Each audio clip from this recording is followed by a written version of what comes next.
Terima kasih Bu Wiratni. Saya share screen dulu ya.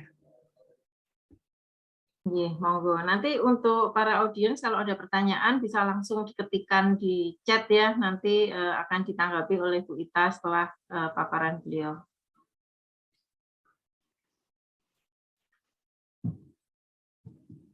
Ya. Assalamualaikum warahmatullahi wabarakatuh. Selamat siang, ibu-ibu semua. Seperti tadi sudah diperkenalkan oleh Bu Wiratni, nama saya Widya Rosita, biasa dipanggil Ita. Saya staf pengajar di Departemen Teknik Nuklir dan Teknik Fisika UGM. Pada kesempatan ini saya mengucapkan terima kasih pada Bu Wiratni yang sudah mengizinkan saya untuk berbagi cerita gitu tentang apa yang saya lalui selama masa studi S3. Awalnya kaget juga Bu diminta untuk mengisi sharing session karena kayaknya nggak ada yang istimewa gitu. Cuman menurut Bu Wiratni karena saya dan Bu Devi bukan dari jalur murni, jadi perlu didengar ceritanya ya. Jadi mungkin nanti kita cerita-cerita saja gitu. Jadi ini adalah cerita studi saya. Jadi saya lulus S1 Teknik Nuklir itu tahun 97, kemudian melanjutkan ke Teknik Kimia S2 dan lulus tahun 2001. Nah, hanya saya baru mulai melanjutkan ke studi S3 di Teknik Kimia tahun 2017. Jadi 16 tahun kemudian, jadi seusia anak sulung saya gitu. Jadi cukup lama gitu. Saya tidak melanjutkan studi. Pada saat saya masuk di Teknik Kimia tahun 2017, saya merencanakan paling lambat tahun 2021 saya sudah harus lulus studi gitu ya. Nah, kenapa sampai 16 tahun gitu ya, lama sekali gitu. Dulu pertimbangannya karena ibu-ibu ya, jadi pertimbangannya anak gitu, karena anak masih kecil dan seterusnya gitu. Jadi waktu itu saya pikir, oh kalau sudah besar kayaknya lebih enak nih untuk saya studi gitu. Tetapi ternyata pada saat menjalankannya ternyata juga tidak seperti itu gitu. Setiap tahapan anak itu ya ininya beda-beda lagi ya tantangannya. Jadi akhirnya kemudian saya simpulkan sebenarnya lebih enak kalau masih muda ya untuk studi lanjut gitu. Daripada kalau sudah sudah besar, usia kita sudah tambah banyak gitu. Nah, jadi tantangannya yang saya rasakan pada saat tahun 2017 itu saya studi S3 adalah saya merasa saya perlu waktu mungkin ya 2 kali lipat dibandingkan pada saat saya dulu belajar di S2 gitu ya, di S2-nya. Ini saya dari Teknik Nuklir ke Teknik Kimia kan ada penyesuaian. Kemudian dari S2 Teknik Kimia ke S3 Teknik Kimia walaupun dulu sudah belajar tapi karena sudah lama ya jadi seperti mengulang kembali gitu. Dan saya bandingkan pada saat saya dulu S2 dengan saya S3 sekarang, saya perlu waktu hampir 2 kali lipat untuk saya mengendapkan, memahami, saya mencerna dengan cara saya sendiri gitu ya. Mungkin karena semakin bertambah usia, fokus kita kan bertambah banyak ya. Jadi akhirnya seperti lambat begitu untuk memahami. Konsekuensinya berarti usaha saya harus 2 kali lipat daripada usaha teman-teman yang relatif lebih mudah, gitu ya. Dan akhirnya kalau usaha saya harus 2 kali lipat, artinya semangat saya harus 2 kali lipat supaya saya bisa mengimbangi teman-teman yang muda ini. Jadi supaya saya nggak kepontal-pontal gitu ya. Nah, bagaimana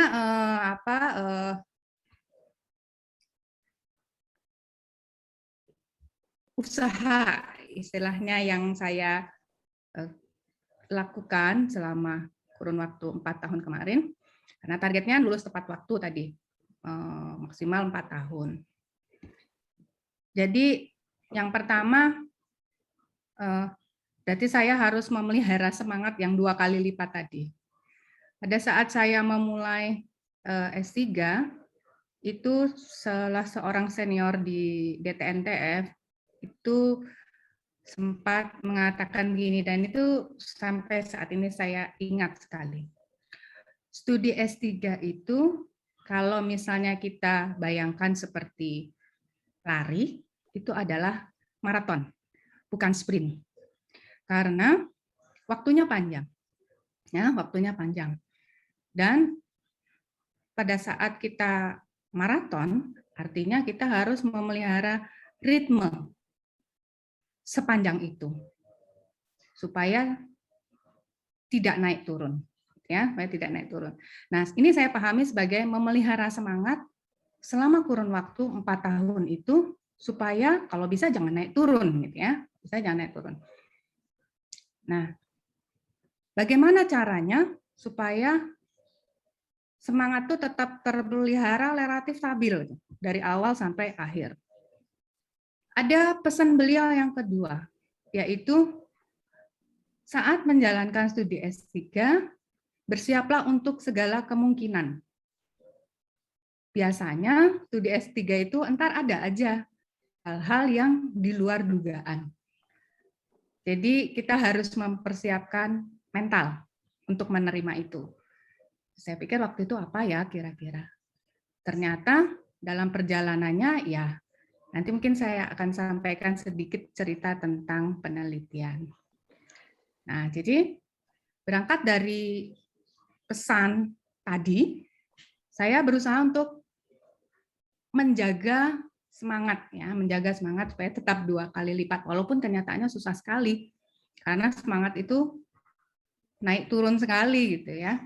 Tetapi akhirnya saya coba untuk fokus pada solusi setiap saya menghadapi tantangan.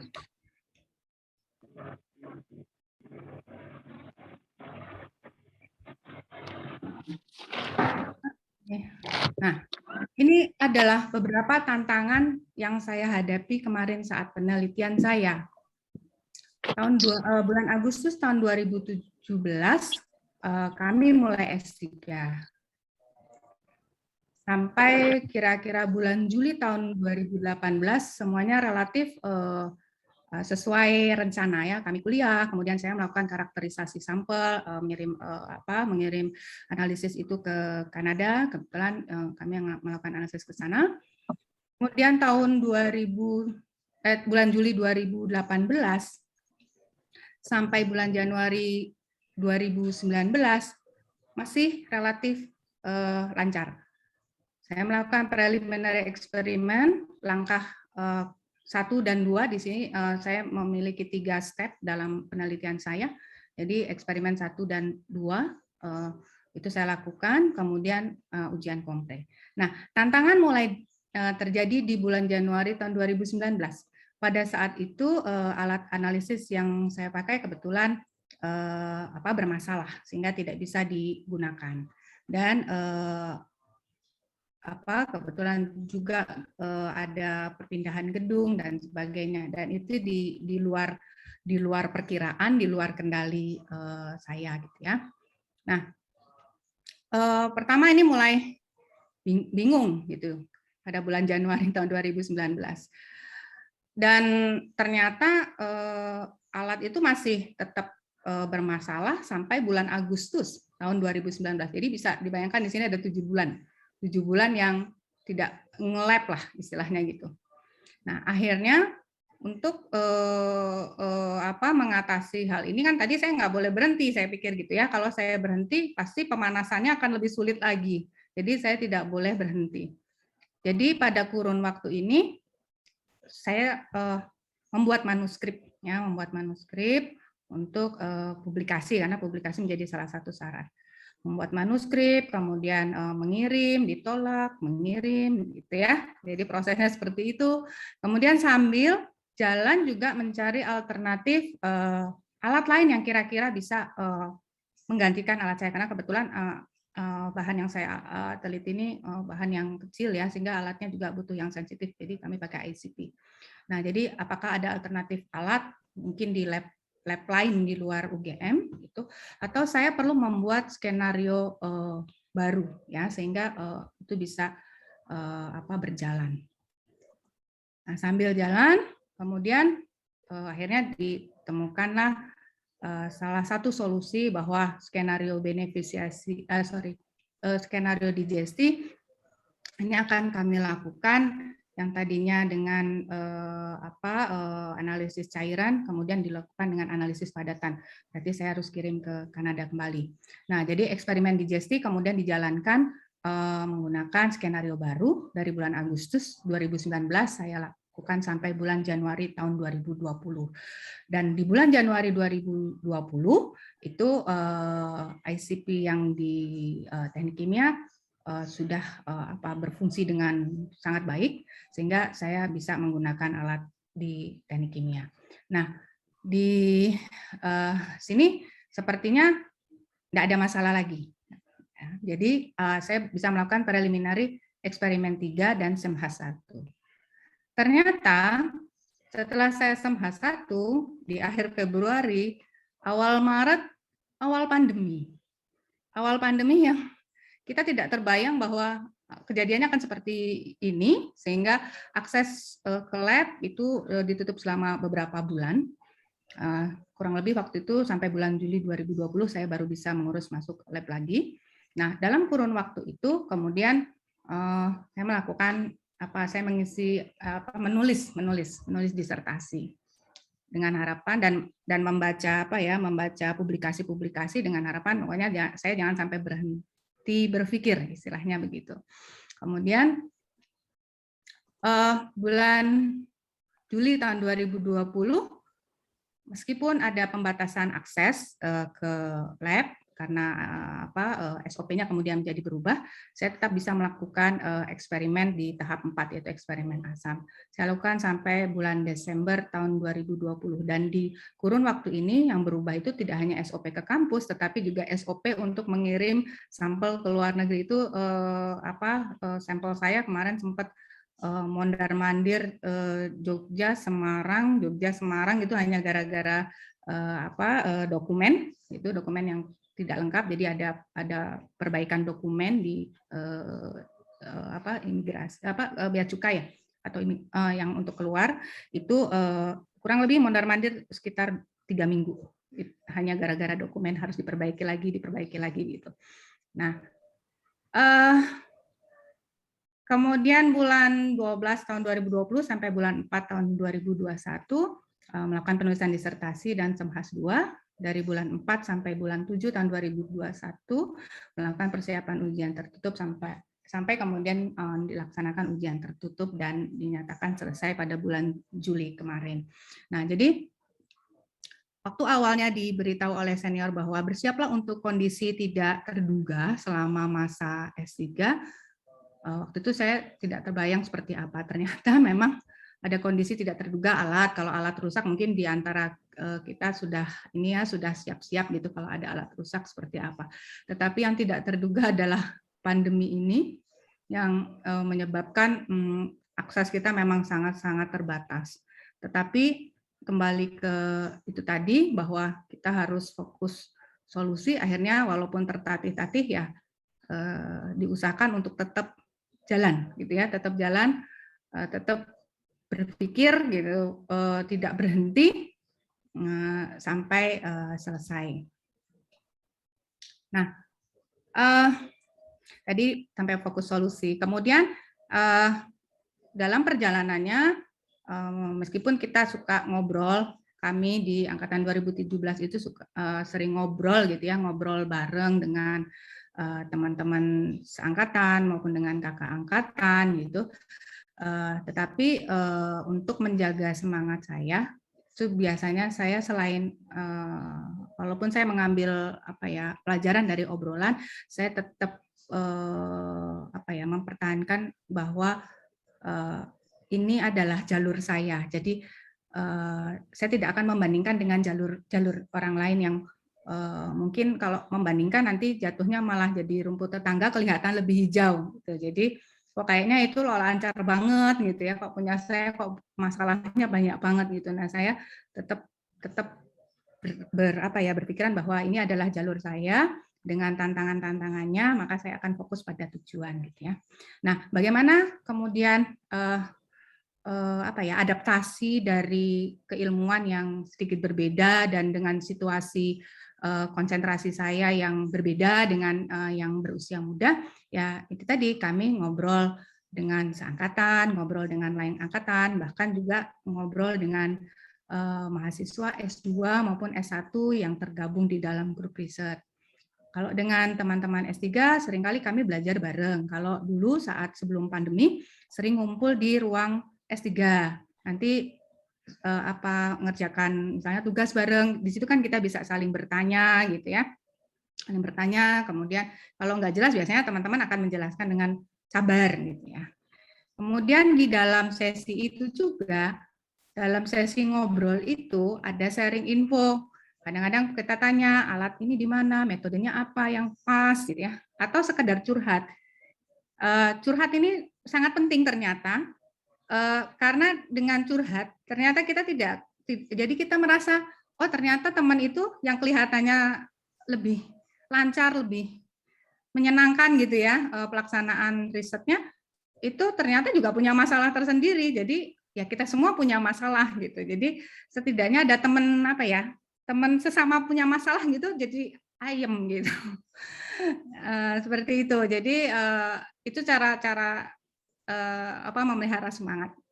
Kemudian bagaimana komunikasi dengan dosen? Kalau dalam pengalaman saya berusaha untuk memahami style dari dosen-dosen ini, karena ada yang misalnya siang agak padat gitu ya, tetapi beliau memiliki waktu tertentu untuk melayani atau meladeni mahasiswanya pada jam-jam tertentu gitu. Nah itu saya upayakan untuk mengetahui style-style masing-masing dosen gitu, sehingga pada saat kita berkomunikasi itu bisa pas gitu, bisa pas waktunya, bisa pas caranya gitu ya. Dan selalu mengupdate progres, jadi nggak ditanya pun pokoknya setor progres gitu, setor progres. Nah, jadi dengan harapan meskipun tidak terpantau, tetapi pembimbing mengetahui saya sampai di mana ya. Nah, yang tidak kalah penting itu kalau bisa memang karena pembimbingnya bertiga, mungkin beda keinginan gitu, berusaha selama beberapa kali gitu melakukan komunikasi berempat gitu ya, berempat. Jadi supaya jelas nanti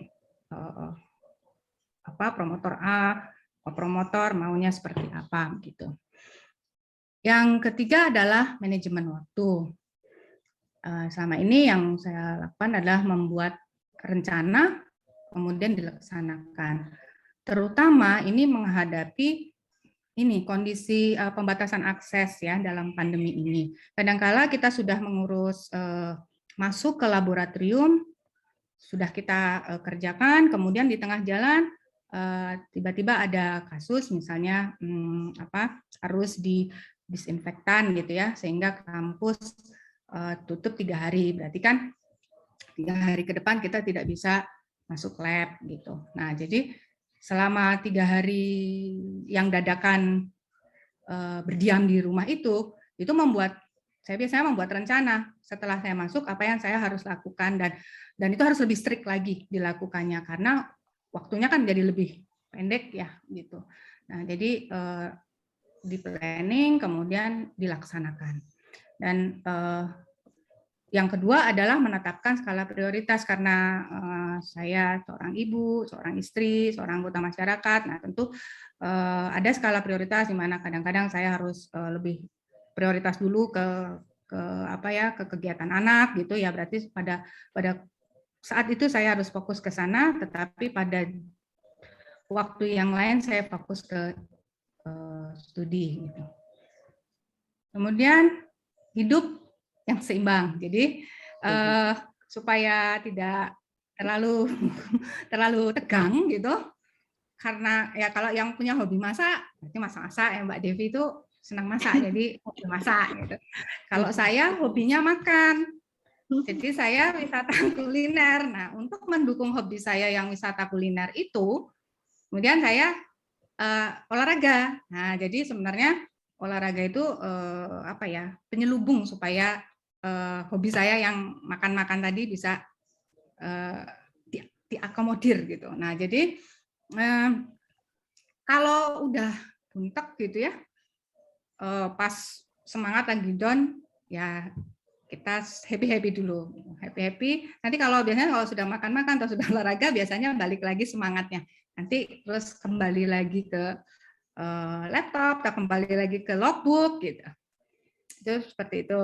Nah, selain yang 3 tadi, pada saat kuliah S3 ini saya merasakan apa ya, terbuka untuk pelatihan-pelatihan ya. Pelatihan-pelatihan, dan UGM ini mengakomodir banyak sekali pelatihan.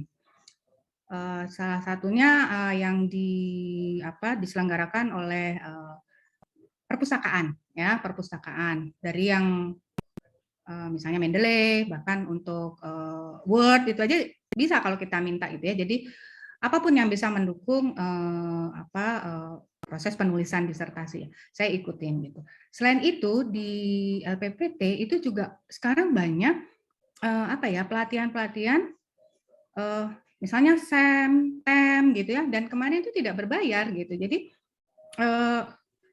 kita memang mendaftar, memang ada ininya ya, ada batasan, kayaknya ada batasan jumlah peserta, tetapi saya ikut dan itu sangat-sangat menunjang gitu, sangat menunjang sehingga bisa memahami SEM itu seperti ini ya, cara membacanya gitu ya, sangat membantu gitu.